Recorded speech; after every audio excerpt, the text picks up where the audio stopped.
रोटी के आटे को मैंने पानी में डाल दिया और फिर क्या गजब की पूरन पोली बन गई। एक बार आपने पूरन पोली इस तरीके से बनाई, मैं गारंटी के साथ बोल रहा हूँ बिल्कुल नरम और फूली फूली पूरन पोली बनेगी। तो सबसे पहले पूरन पोली बनाने के लिए यहाँ पे मैंने चने की दाल ली है।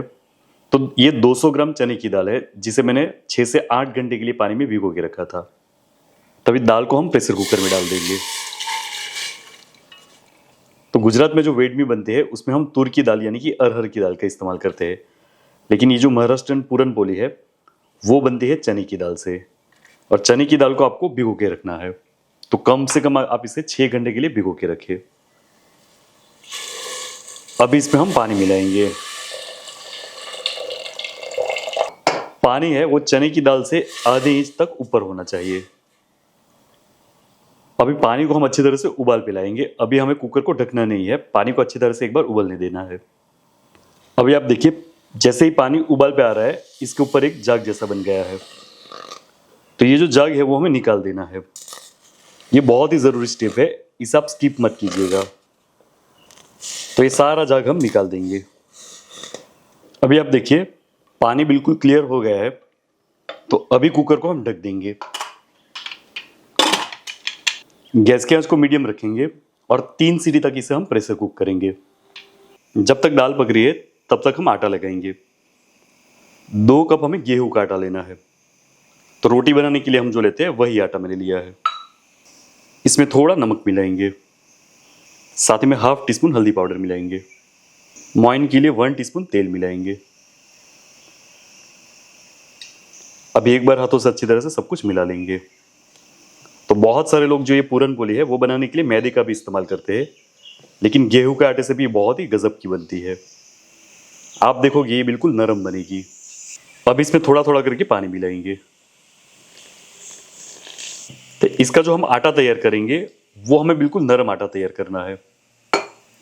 मुझे घर पे बिल्कुल आसानी से बने ऐसी ट्रेडिशनल रेसिपी यानी कि हमारी दादी माँ नानी माँ की समय की रेसिपीज, वैसी रेसिपीज दिखाना बहुत ही ज़्यादा पसंद है। अगर आपको भी ऐसी रेसिपीज देखना पसंद है तो चैनल को आप ज़रूर सब्सक्राइब करें और जो बेल आइकन है वो दबा दें। बेल आइकन दबाने से क्या होता है, जब भी मैं कोई भी नया रेसिपी पोस्ट करता हूँ तो आपको तुरंत ही नोटिफिकेशन मिल जाएगा कि मेरी नई रेसिपी अपलोड हुई है। ये देखिए, तो अभी तो मैंने आटा लगा लिया है। अभी ये मीडियम सॉफ्ट है, हमें बहुत ज़्यादा नरम आटा चाहिए। तो अभी हम क्या करेंगे, ये जो मीडियम सॉफ्ट आटा लगा है इसे एक बॉल में रख देंगे। तो यहाँ पे एक बॉल में सबसे पहले हमें पानी लेना है। ये रूम टेम्परेचर वाला ही पानी है। ये जो आटा हमने लगाया उसे हम पानी में डाल देंगे।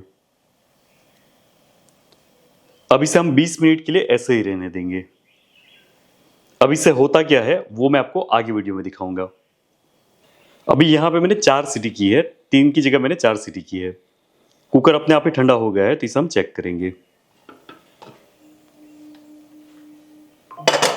अभी आप देखिए चने की जो दाल है वो अच्छी तरह से पक गई है, लेकिन ये पूरी तरह से गली नहीं है। तो ये बिल्कुल हमें ऐसे ही चाहिए। और आप देख सकते हो इसमें भी काफ़ी सारा पानी है। तो अभी क्या करेंगे, पानी जो है उसे हम स्ट्रेनर से बाहर निकाल लेंगे। तो इस प्रकार छन्नी से हम सारा पानी निकाल देंगे। ये लीजिए, बिल्कुल खिली खिली चने की दाल तैयार है। अगर ये स्टेज पे ही आप बहुत ज़्यादा गल जाएगी तो आप इसे स्ट्रेन नहीं कर पाओगे।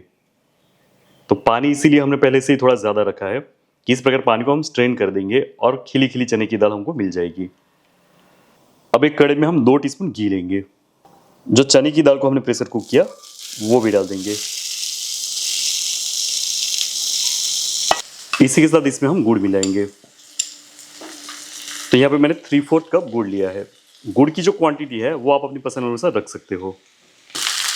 अभी गैस की आंच को धीमा रखेंगे और यहाँ पे गुड़ को हम अच्छी तरह से मेल्ट कर लेंगे। यहाँ पे मैंने बिना केमिकल वाला देसी गुड़ लिया है। इसकी जगह पे आप जैगरी पाउडर यानी कि गुड़ का पाउडर भी ले सकते हो।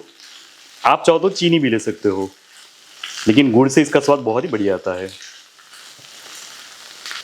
अगर आप ज़्यादा मीठा खाना पसंद करते हो तो गुड़ आप ज़्यादा रखिए, कम मीठा पसंद है तो गुड़ को आप थोड़ा कम भी कर सकते हो।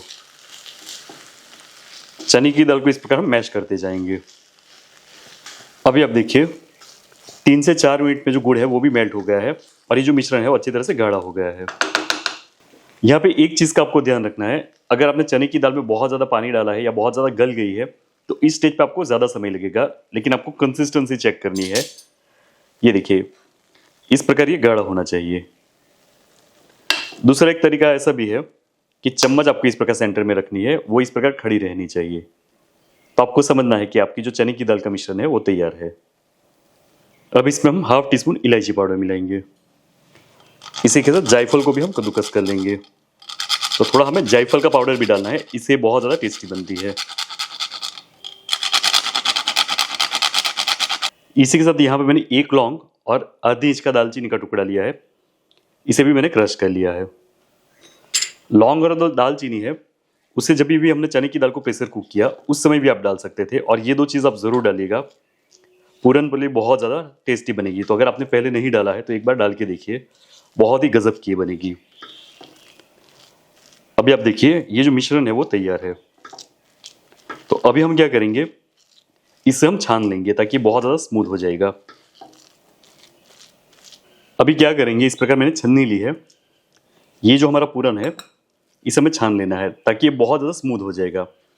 अगर आपको आपकी जो पूरन पोली है इसमें खड़ी दाल पसंद है तो आप बिना छाने भी इसे बना सकते हो, तो ये प्रोसेस आप स्किप कर दें।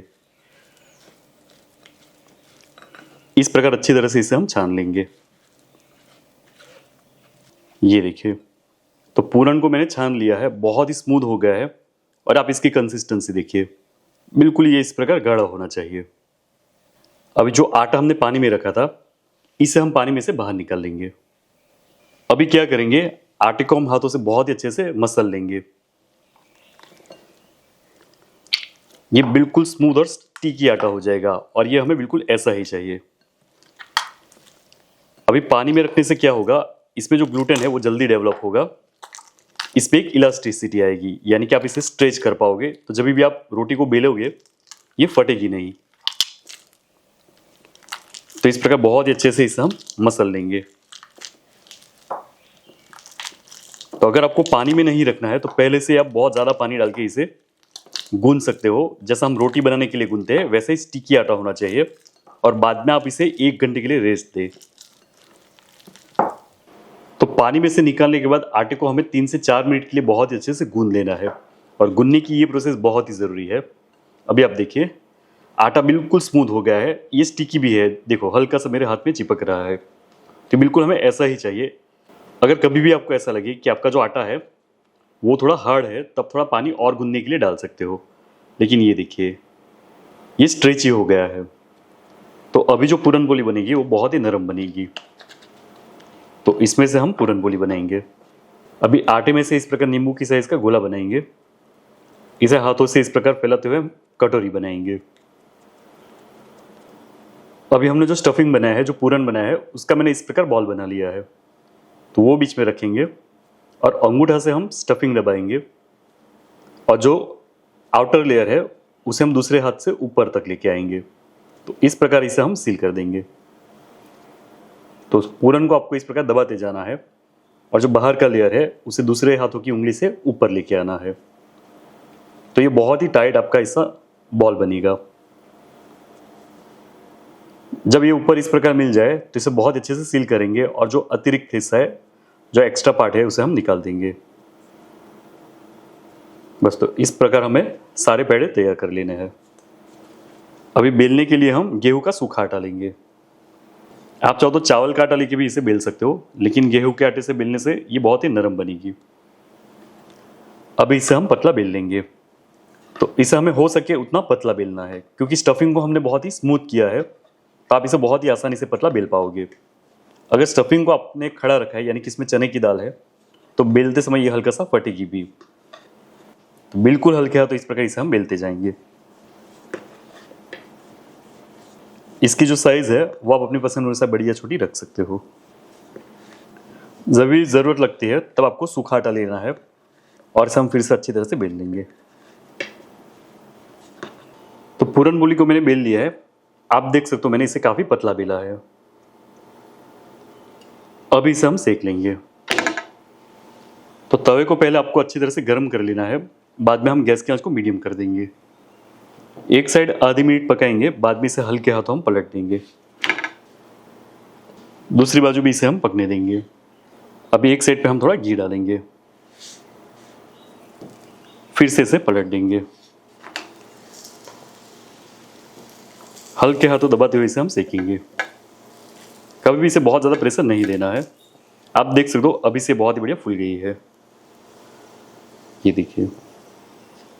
तो जो दूसरी बाजू है उसी बाजू भी हम घी लगाएंगे। फिर से हल्के हाथों इसे हम पलट देंगे। ये देखिए बहुत ही मज़ेदार बिल्कुल खिली खिली पूरन पोली तैयार है। ये देखिए बिल्कुल गुब्बारे जैसी ये फूलेगी। इसे एक प्लेट में निकाल देंगे।